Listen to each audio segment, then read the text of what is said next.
So I'm going to demonstrate sampling in the S770, and this would apply to the S750 and the S760. I've read on the web that it's a very difficult sampler to work with. I don't think that's accurate, to be honest. So I'm just going to sample one sound in here, and I'm also going to put on filter action onto the sound. So I'm going to sample from a patch. So I go to patch, went to the menu there, patch common, and then I hit the little command menu and then sampling. So something's already coming up there. Oh, I see what it is. There's a channel on the DAW. Right, but I need to turn on the monitor so we can hear. Right. Okay. I'm going to give it just a few seconds will do. I'm not going to be sampling a long sound. Let's switch that to manual. Better give it a name. So I'll just call it sample 1.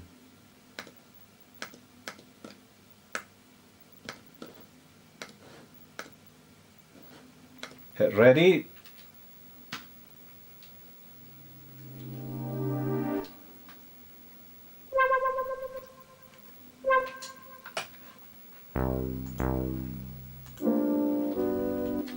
I'm just looking for a sound to sample, and this is just sounds on a sample pack, and this is sort of stuff I sample. I don't use the Roland samplers for the library, although I do think some of the strings are rather decent. Right, so let's take that sound. Right, so I'm just going to hit start, play the sound, and that's that sound sampled. It's found the start point. I'll just extend the end point a little bit. Going to truncate that.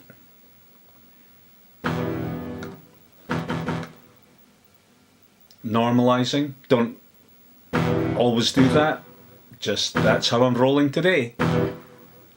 Right, so if we go into the main play page, that sound will come up. There it is. So you saw how fast that was. That was pretty fast, right? Now let's just go through that process again. Index, patch, patch common, command, sampling, give it a name. I'll just switch that to 2. Hit ready, find a sound.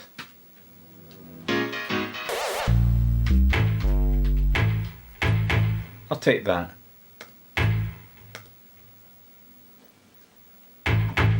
That's that sampled, truncated, a normalize action, because like I say, that's how I'm rolling today. And if we go to the main page, so we've got that sound there, and there's that one I just sampled. Now I haven't done anything with these samples yet, but that's it right across the keyboard, right? So this is pretty good for. This is how I work. I do little sampling sessions every so often, and I just do that. I just start creating sounds, sample directly into a patch, and then eventually I'll build up like 16 patches, go into page 2, build them up, and then I just save it as a performance, and then, you know, next time if I want to use that sounds, I'll load up the performance, and 16 sounds will load up. Very easy to flick through when I'm working on a track or something, right? So anyway, let's go to this first sample again. Let's put some filters on that.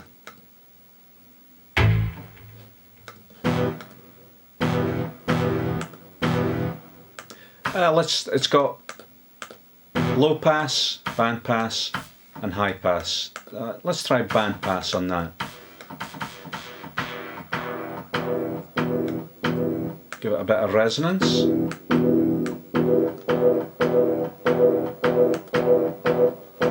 I'm going to give that a bit of release. I could explain all these features and functions, but I'm not going to do that just now. That would maybe be another video sometime. Right, that's fine. This sound, I'm just going to do a low pass on that one.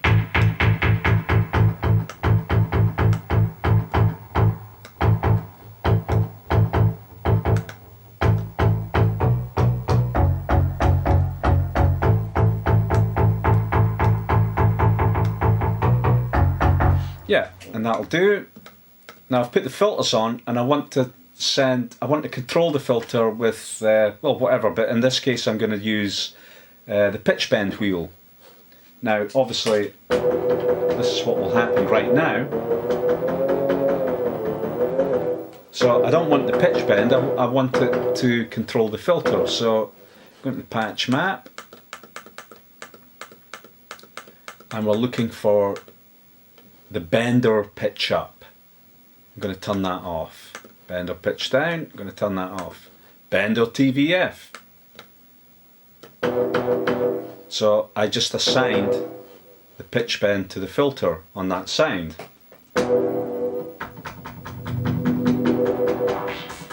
And of course you can use any type of controller. If it sends MIDI, you can control it.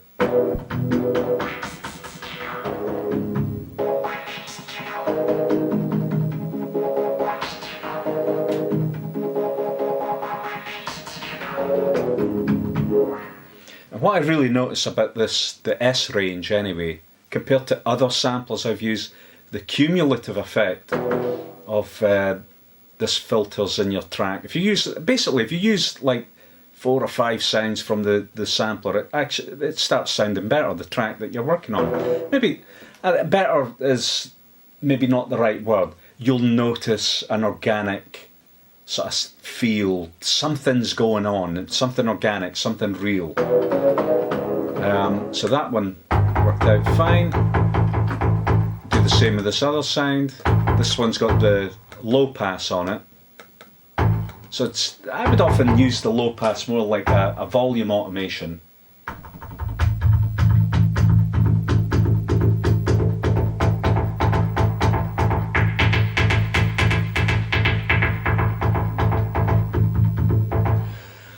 And basically, I believe, based on the sheer volume of records I've made, with this sampler being the central component of all those tracks, that this sampler, the sound that it produces, cuts through in the mix, and it gives your music identity. And it's coloured. There's nothing transparent about this sampler, but you cannot obviously hear it's very good quality, but it's certainly not transparent, which is exactly what I want anyway. If you want transparency, use Contact or Halion, which are great for these multi-mega gigabyte piano and string samples.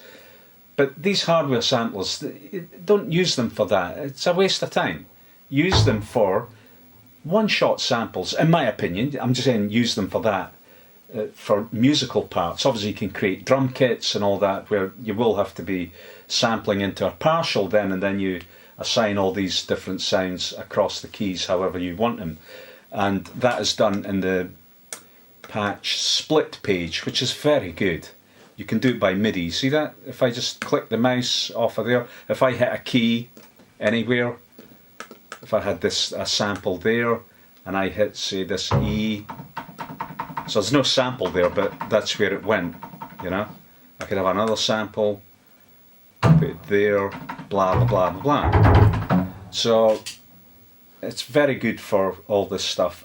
But these Roland engineers really, they put care into this sampler. There's no doubt about that. They really did think of just about everything.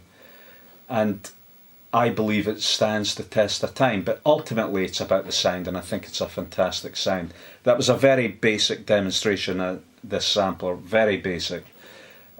Someday I really do plan on creating probably 2 or 3 videos that go a bit more in depth, because I think it's a sampler that is worthy of survival, because I think they're getting more rare now. Anyway, that's all, thanks.